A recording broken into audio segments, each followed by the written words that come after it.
یہ مقابلہ ساحرانہ قوتوں کا نہیں تھا، یہ قوت ارادی کا مقابلہ تھا۔ ہم دونوں میں سے جس کی قوت ارادی زیادہ مضبوط ہوتی وہی فاتح ٹھہرتا۔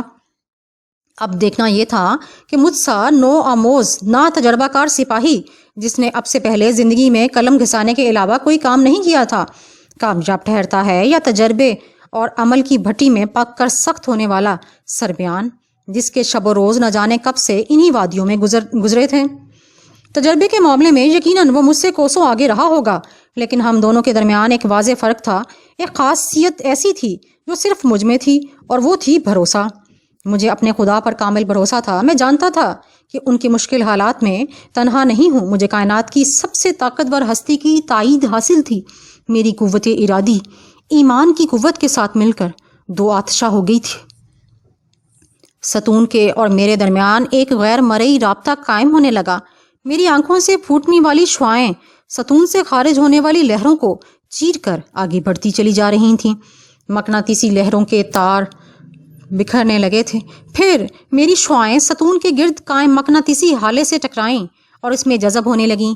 یہ شفاف ہالہ آہستہ آہستہ کثیف ہونے لگا۔ اس کے ساتھ ہی ستون کے گھومنے کی رفتار میں کمی آنے لگی۔ یوں معلوم ہوتا تھا جیسے اس کے دھرے کی راہ میں کنکر پتھر پھنس رہے ہوں اور وہ ان سے ٹکراتا ہوا گھوم رہا ہو۔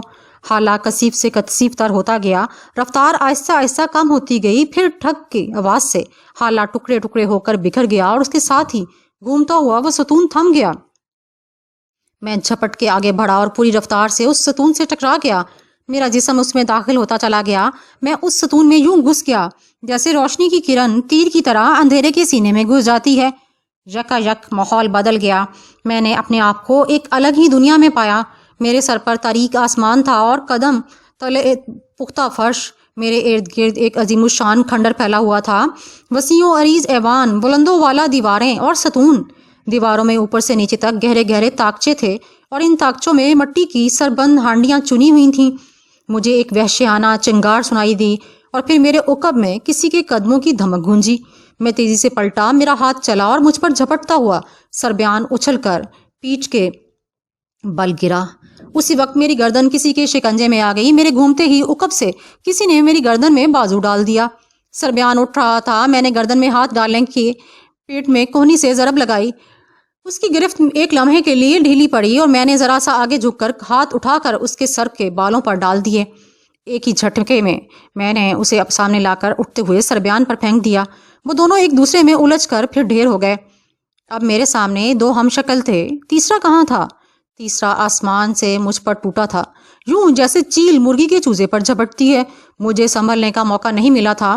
وہ بوجھل پتھر کی طرح مجھ پر آ پڑا اور میں زمین پر ڈھیر ہو گیا۔ اس نے سنبھل کر میرے سینے پر سوار ہونے کی کوشش کی، لیکن اس سے پہلے ہی میں نے اس کی شہرک پر ہاتھ ڈال دیا۔ اس کے حلق سے خراٹا سا نکلا اور میں نے اسے ایک دفعہ جھنجھوڑ کر اس کے دونوں ساتھیوں پر پھینک دیا۔ ایک دفعہ پھر وہی کہانی دہرائی گئی۔ وہ دونوں ایک دفعہ پھر ڈھیر ہو گئے۔ میں نے آگے بڑھ کر ان پر حملہ کرنے کی کوشش نہیں کی تھی۔ اپنی جگہ کھڑا محتاط نگاہوں سے ان کا جائزہ لیتا رہا۔ ہانپتے ہوئے وہ اٹھے اور خام ٹھونک کر میرے سامنے آ کھڑے ہوئے۔ یہاں پہنچ کر تو نے اپنی موت کو دعوت دی ہے، ایک غرایا، اب تجھے کوئی بچا نہیں سکتا۔ میں نے ایک دفعہ پھر ارد گرد نگاہ دوڑائی۔ تاکچوں میں چنی ہوئی مٹی کی سربند ہانڈیوں کو دیکھا۔ یہ کون سی جگہ تھی؟ سوچنے کا وقت نہ تھا۔ ان کی طرف سے حملہ ہونے والا تھا اور میں نہیں جانتا تھا کہ یہ حملہ اب کس شکل میں ہوگا۔ میں نے اپنی قوتوں کو یکجا کرنا شروع کر دیا۔ یہاں کوئی سحر کارگر نہیں ہوگا سپاہی، ان میں سے ایک نے کہا۔ یہاں کھلا مقابلہ ہوتا ہے، دوسرے نے کہا۔ یہاں جیتنے کے لیے اپنے زور بازو پر انحصار کرنا پڑتا ہے، تیسرے نے کہا۔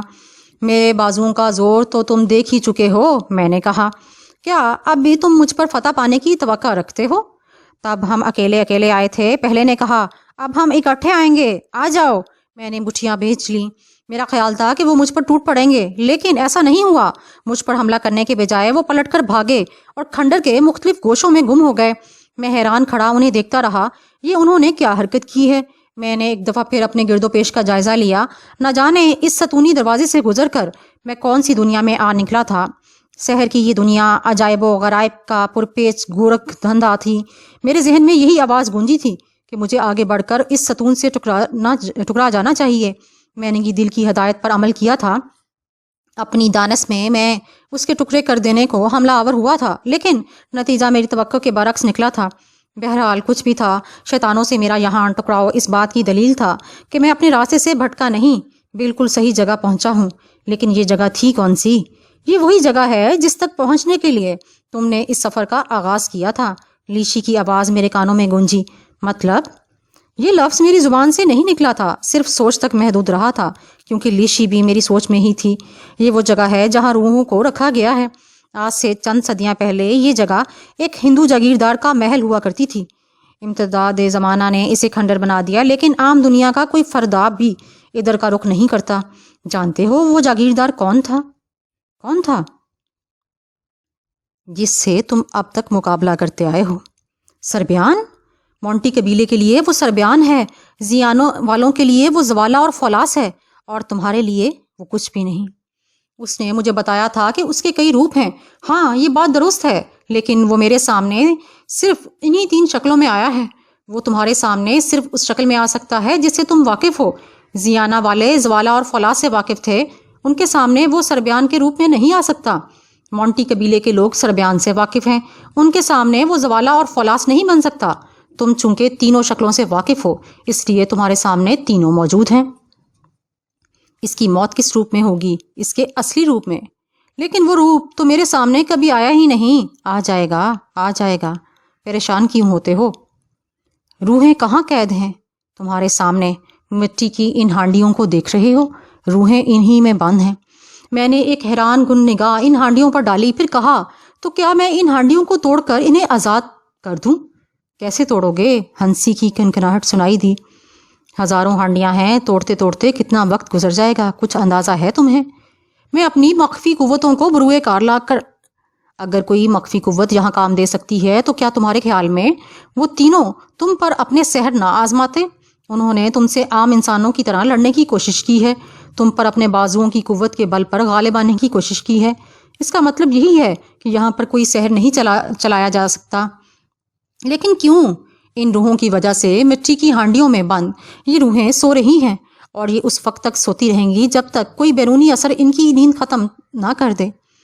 کسی بھی طرح کا جادوئی عمل ان کی نیند ختم کر سکتا ہے، تب انہیں ان ہانڈیوں میں قید رکھنا ممکن نہ رہے گا۔ یہ تمام بندشیں توڑ کر اپنے ابدی مستقر کی طرف روانہ ہو جائیں گی۔ جو لوگ انہیں قید کر سکتے ہیں، کیا وہ انہیں روک نہیں سکتے؟ روک سکتے ہیں، لیکن صرف دھوکے سے۔ اتنی قوت ان میں نہیں کہ زبردستی ان روحوں کو اپنا پابند بنائے رکھیں۔ انہیں دھوکے سے شکار کیا گیا ہے، اور جب تک یہ دھوکہ باقی رہے گا یہ روحیں یہیں رہیں گی۔ لیکن اس دھوکے کو کیسے ختم کیا جا سکتا ہے؟ ساری باتیں کیا میرے بتانے کے لیے ہیں؟ وہ پھر ہنسی۔ کچھ اپنے ذہن سے بھی سوچ لیا کرو۔ اچھا ٹھیک ہے، اتنا تو بتا دو کہ یہ تینوں کہاں گئے؟ کہیں نہیں گئے، یہی ہیں، ابھی سامنے آ جائیں گے۔ بہرحال یہ تینوں مل کر بھی تم پر غالب نہیں آ سکتے۔ اگر مقابلہ صرف سحر کا ہوتا تو زیانہ میں تمہیں ان عملیات سے ہرگز نہ گزارا جاتا، وہ مخصوص غذائیں کبھی نہ کھلائی جاتیں۔ تمہاری وہ فولادی قوت اب بھی مؤثر ہے۔ وہ جب بھی سامنے آئیں گے شکست کھائیں گے۔ انہیں شکست دینے کے بعد میں واپس کیسے جاؤں گا؟ اس کے اصلی روپ کی موت واقع ہوتے ہی راستہ خود بخود کھل جائے گا۔ کھل جائے گا، لیکن کس طرف کو؟ وہ تم خود دیکھ لینا، لیکن ایک بات کا خیال رکھنا۔ وہ کیا؟ اس کی موت اور روحوں کی آزادی کا عمل ایک ساتھ ہونا چاہیے، ورنہ اب تک کی ساری جدوجہد بیکار جائے گی۔ وہ کیسے؟ اس کی موت سے پہلے روحیں آزاد ہوئیں تو انہیں فرار کا موقع مل جائے گا، اور اس کی موت کے بعد روحوں کا آزاد کرانا ناممکن ہو جائے گا۔ خیال رکھنا۔ میری یہاں آمد کا ایک مقصد اور بھی ہے۔ ہاں، میں جانتی ہوں، نقشے کے اس آدھے حصے کا حصول۔ وہ کیسے ہوگا؟ اس کے مرتے ہی وہ حصہ تمہیں مل جائے گا۔ ٹھیک ہے، تو پھر خدا حافظ۔ وہ چلی گئی اور میرا دل چاہا کہ سر پکڑ کر یہیں بیٹھ جاؤں۔ عجیب مخمصے میں ڈال گئی تھی وہ مجھے۔ ابھی تک مجھے یہی علم نہ تھا کہ یہ روحیں آزاد کیسے ہوں گی۔ پہلی مصیبت یہی تھی۔ اس کے بعد یہ بھی خیال رکھنا تھا کہ ان کی موت اور روحوں کی آزادی کا عمل ایک ساتھ وقوع پذیر ہو، یہ دوسری مصیبت تھی، اور مجھے ان دونوں سے ایک ساتھ نبٹنا تھا۔ آخر یہ کیسے ہوگا؟ پھر وہی خیال میرے ذہن میں چمکا، راست اقدام، لیکن اس مرتبہ دوسرے انداز میں۔ ہاں، اس مسئلے کا یہی حل ہو سکتا تھا۔ میں ان کی آمد کا انتظار کرنے لگا۔ زیادہ دیر نہیں لگی، وہ جس طرح اچانک غائب ہوئے تھے اسی طرح سامنے آ گئے۔ اس مرتبہ انہیں دیکھ کر مجھے علم ہو گیا کہ وہ کس لیے بھاگے تھے۔ میری طرف سے لگنے والے ابتدائی جھٹکوں نے ان کے حواس کس قدر ٹھکانے کر دیے تھے۔ انہیں اندازہ ہو گیا تھا کہ 10 ب10 لڑائی میں وہ مجھ پر قابو نہیں پا سکیں گے۔ وہ مجھ پر قابو پانے کا خاطر خواہ انتظام کرنے کے لیے گئے تھے۔ ان کے ہاتھوں میں ہتھیار تھے، ایک نے گرز سنبھال رکھا تھا، دوسرے کے پاس تلوار تھی اور تیسرے کے پاس خاردار ڈنڈا تھا۔ نہ جانے وہ یہ کیا چیزیں کہاں سے لے کر آئے تھے۔ بہرحال لیشی نے مجھے کچھ بتایا تھا۔ اس کے بعد اس جگہ ایسی اشیاء کا ہونا کوئی تعجب خیز بات نہ تھی، اور شاید وہ جانتے نہ تھے کہ میرے فولادی جسم پر ان کے ہتھیار بیکار ثابت ہوں گے۔ انہوں نے مجھ پر حملہ کیا اور میری ہاتھ حرکت میں آ گئے۔ ان کے واروں کا مجھ پر کیا خاک اثر ہوتا، البتہ میرے حملوں نے انہیں توڑ پھوڑ کر رکھ دیا۔ میرے ہاتھ جیسے پڑتا جہاں پڑتا تباہی مچا دیتا۔ بامشکل 1 منٹ گزرا ہوگا کہ فیصلہ ہو گیا۔ ایک کی ٹھوری تلے میرا گھونسا اس قوت سے پڑا تھا کہ ٹھوری کے ساتھ ساتھ گردن کا منکا بھی برابر ہو گیا۔ دوسرے کا چہرہ میرے ہاتھ کے شکنجے میں آ گیا۔ شکنجہ بند ہوا تو کھوپڑی سمیت چہرے کی ساری ہڈیاں چڑمڑا گئیں۔ تیسرے کے گھٹنے کی چپنی پر میری ٹھوکر پڑی، وہ ٹانگ تڑوا کر گرا تو میں نے آگے بڑھ کر بایاں ہاتھ اس کے کندھے پر جمایا، دایاں ٹھوڑی پر رکھا اور ایک ہی جھٹکے میں سر دھڑ سے جدا ہو گیا۔ کہانی ختم ہو گئی۔ زوالہ، فولاذ، سربیان تینوں ختم ہو چکے تھے۔ لیشی نے کہا تھا کہ ان کے مرتے ہی نقشے کا بقیہ آدھا حصہ مل جائے گا۔ میں نے اس کی تلاشی میں نگاہیں دوڑائیں لیکن ناکامی ہوئی۔ میں تھوڑا سا پریشان ہوا، لیکن پھر مجھے لیشی کی دوسری بات یاد آ گئی۔ اس نے مجھے بتایا کہ اس خبیث روح کی موت اس کے اصلی روپ میں ہوگی۔ میں نے اس کے صرف 3 عکس ختم کیے تھے، اس کا اصلی روپ ابھی بھی میرے سامنے نہیں آیا تھا۔ اس کھنڈر کا حقیقی اسیب ابھی زندہ تھا۔ عین اسی وقت گھوڑوں کی ٹاپوں اور ان کی وحشیانہ ہنہناہٹ سنائی دی۔ میں چونک کر پلٹا۔ کھنڈر کا مرکزی دروازہ پہلی بار میری نگاہوں کے سامنے آیا۔ آہنی کیلوں سے جڑا یہ بھاری بھرکم بلند و بالا چوبی دروازہ نہ جانے کتنے عرصے بعد کھل رہا تھا۔ آہستہ آہستہ دروازہ کھل گیا۔ 4 گھوڑے ایک عظیم الشان رتھ کو کھینچتے ہوئے اندر داخل ہوئے۔ ان گھوڑوں کی باگیں ایک قوی الجثہ شخص کے ہاتھ میں تھیں۔ اس کے جسم پر قدیم ہندوؤں کا جنگجو لباس تھا اور اس کے گھٹنے جو تھے وہ بہت زیادہ قیمتی سے لیس تھے، جنگجوؤں جیسا سامان پہنے، اور سر پر لمبی سی چوٹی سام کی دم کی طرح لہرا رہی تھی۔ اس کے گلے میں تلوار حائل تھی۔ سامنے تیروں سے بھرا ترکش نصب تھا اور ہاتھ میں تلائی کمان تھی۔ اصلی روپ میرے سامنے آ گیا تھا۔ رتھ مجھ سے قریباً 20 گز کے فاصلے پر عین میرے سامنے آ کھڑا تھا، اور اس سارے کھیل کو رچانے والا گھوڑوں کی باگیں سنبھالے کینہ توز نگاہوں سے مجھے گھور رہا تھا۔ میرے بازو کاٹ دیے تو نے، وہ پھنکارا۔ تجھے بھی کاٹ پھینکوں گا، میں نے جواب دیا۔ اس سے پہلے میں تیرا سینہ چیر دوں گا۔ یہ کہہ کر اس نے تیزی سے ترکش میں سے تیرکش میں سے تیر نکال کر کمان میں جوڑ لیا۔ میں تن کر کھڑا ہو گیا۔ آئندہ کا لاہ عمل میرے ذہن میں بالکل واضح تھا۔ صرف ایک ہی طریقہ تھا جس سے اس کی موت اور روحوں کی آزادی ایک ساتھ وقوع پذیر ہو سکتے تھے۔ کمان کا چلہ انتہائی حد تک کھنچا اور پھر اس کی انگلی اور انگوٹھے کی گرفت سے آزاد ہو گیا۔ تیر کمان سے نکلا اور سنسناتا ہوا میری طرف بڑھا۔ میری آنکھیں دہکیں اور میرے ارتکاز کی قوت تیر پر مرکوز ہوئی، اور وہ بیچ راستے میں تیر معلق ہو کر رہ گیا۔ اس کے چہرے پر خوف کے آثار نمودار ہوئے۔ شاید اسے توقع نہیں تھی کہ میں اس جگہ پر اپنی مخفی قوت کو بروئے کار لاؤں گا، لیکن میں پہلے ہی سب کچھ سوچ چکا تھا۔ اس مسئلے کا یہی ایک حل تھا۔ جس جگہ میری قوت اور اس کے تیر کا ٹکراؤ ہوا تھا، وہاں سے شرارے سے پھوٹ رہے تھے۔ ان کا حلقہ دم بدم وسیع ہوتا جا رہا تھا۔ اس سے پہلے کہ یہ شرارے پھیلتے ہوئے ہانڈیوں تک پہنچ جاتے، تیر واپس پلٹا اور جس تیزی سے میری طرف آیا تھا اس سے 10 گنا تیزی سے چلانے والے کی طرف پلٹا۔ اسے سنبھلنے کا موقع بھی نہیں ملا۔ اس کا اپنا چلایا ہوا تیر اس کے دل میں ترازو ہو گیا۔ اس کے حلق سے ایک کراہ نکلی اور اسی وقت شرارے ہانڈیوں تک پہنچ گئے۔ ہانڈیاں ایک ایک کر کے ٹوٹنے لگیں۔ ایک قیامت خیز شور بپا ہو گیا۔ نہ جانے کب سے خوابیدہ روحیں ہڑبڑا کر بیدار ہو رہی تھیں۔ پورے کھنڈر ان کے اثر تلے لرز رہا تھا۔ جھٹکے اتنے شدید تھے کہ اس کی دیواروں میں دراڑیں پیدا ہونے لگی تھیں۔ ادھر ہانڈیاں ٹوٹ رہی تھیں، ادھر انہیں بند کرنے والا دم توڑ رہا تھا۔ اس کے منہ سے آخری ہچکی نکلی اور اس کا جسم پگھل کر بہنے لگا۔ اسی وقت مجھے اس کے جسم کا سیال میں بھیگتا ہوا چرمی کاغذ وہ ٹکڑا نظر آ گیا جس کی تلاش میں ڈبل باس اور ان کے ساتھی مارے پھر رہے تھے۔ میں نے تیزی سے آگے بڑھ کر اسے اٹھا لیا اور ادھر ادھر دیکھا۔ اب مجھے واپسی کے راستے کی تلاش تھی۔ کھنڈر کی بوسیدہ دیواریں زمین بوس ہوتی جا رہی تھیں۔ اب میرا یہاں ٹھہرنا ممکن نہ تھا۔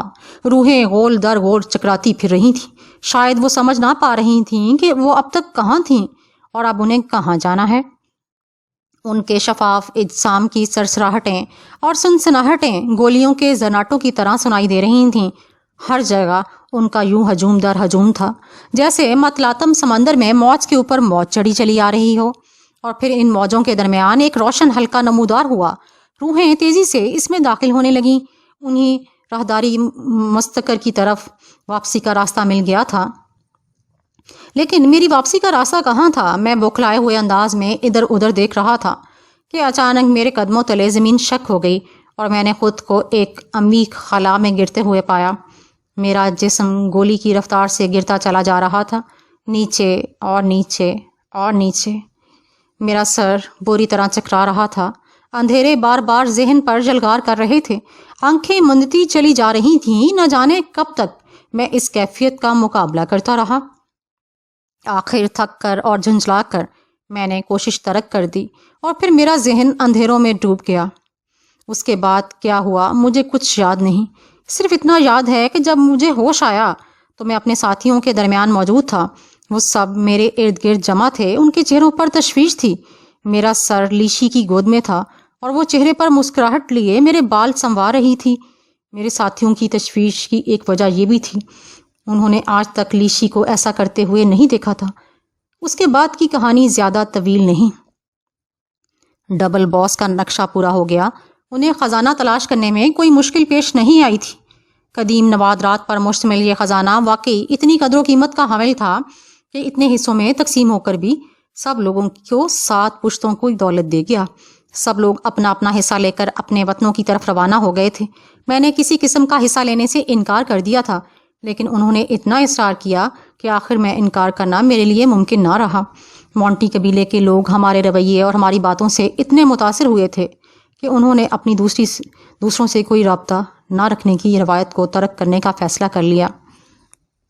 مجھے امید ہے کہ بیرونی دنیا سے مربوط ہونے اور نت نئے رسوم و عقائد سے واقف ہونے کے بعد ان کے ذہن اتنے روشن ہو جائیں گے کہ وہ صحیح اور غلط میں تمیز کرنے کے قابل ہو سکیں گے۔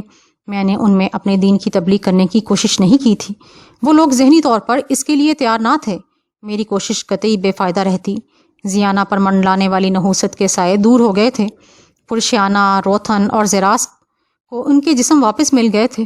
شیوش نے اپنے وعدے کے طور پر پرشیانہ کو میری ملکیت میں دینے کی کوشش کی تھی، لیکن میں نے اتنی سختی سے انکار کر دیا کہ اسے دوبارہ کہنے کی ہمت تک نہ پڑی۔ میرا انکار اس بنیاد پر تھا کہ پرشیانہ ایک انسان ہے، کوئی گائے بھینس نہیں کہ کسی کی بھی ملکیت میں دے دی جائے۔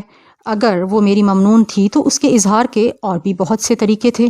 یہ نہیں کہ احسان مند ہو کر وہ ہمیشہ کے لیے میری غلامی میں آ جاتی۔ اسے اپنی زندگی کے متعلق کوئی فیصلہ کرنے کا اختیار دیا جانا چاہیے تھا، اور میں نے اچھا ہی کیا تھا۔ پرشیانہ اپنے جیون ساتھی کے طور پر زیراس کو بہت پہلے منتخب کر چکی تھی۔ روتھن اس بات سے اچھی طرح واقف تھا۔ میری غلامی میں آ کر وہ جسمانی طور پر تو میری ہو جاتی، لیکن اس کی روح ہمیشہ کے لیے مر جاتی۔ خدا کا شکر ہے کہ اسے نے مجھے یہ ظلم کرنے سے محفوظ رکھا۔ چستیانہ کی دعائیں قبول ہو گئی تھیں۔ وہ محبت سے باہر نکل آئی تھی۔ چند دن بعد ایک پرشکوہ تقریب میں ان دونوں جوڑوں کی شادی کر دی گئی۔ شادی میں شرکت کے بعد میں وہاں سے نکل آیا۔ ظاہر ہے میں ہمیشہ تو وہاں نہیں رہ سکتا تھا، مجھے اپنی دنیا میں واپس پہنچنا تھا۔ میں اپنی دنیا واپس پہنچ گیا، نہ جانے کن کن دنیاؤں کا سفر کر کے اور نہ جانے کتنی کہانیاں لیے۔ ایک فرق البتہ نمایاں تھا، جب میں اس سفر پر نکلا تھا تو تنہا تھا، لیکن واپس تنہا نہیں آیا تھا۔ لیشی بھی میرے ساتھ تھی۔ مسٹر الکانڈر اب میرے سسر ہیں۔ ان کے اور لیشی کے ذات کے تمام اسرار مجھ پر عیاں ہو چکے ہیں۔ جس مشن کی تکمیل کمانڈو کے طور پر مجھے چنا گیا، اس کے پس پردہ منصوبہ بندی اور حکمت عملی تیار کرنے کا کام انہیں سونپا گیا تھا، اور انہوں نے یہ فرض بڑی خوبی سے نبھایا تھا۔ زندگی بڑی خوشگوار گزر رہی ہے۔ میں کہانیاں اب بھی لکھتا ہوں، لیکن پہلے کے مقابلے میں اس فرق کے ساتھ، پہلے میں کہانیاں سوچا کرتا تھا، اب مجھے سوچنے کی ضرورت پیش نہیں آتی۔